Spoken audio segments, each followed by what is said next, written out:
Blessed people, probably about 25 minutes to 3 in the morning. Today, November 26th, the year 2024.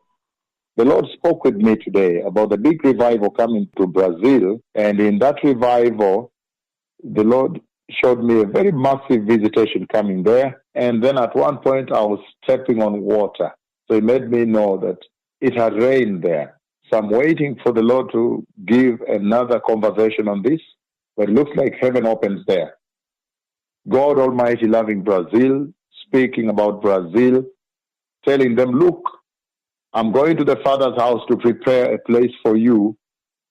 And if I go to prepare a place for you, I will be back. I'll come back and take you to be with me, that you also may be where I am. The Messiah is coming. Thank you.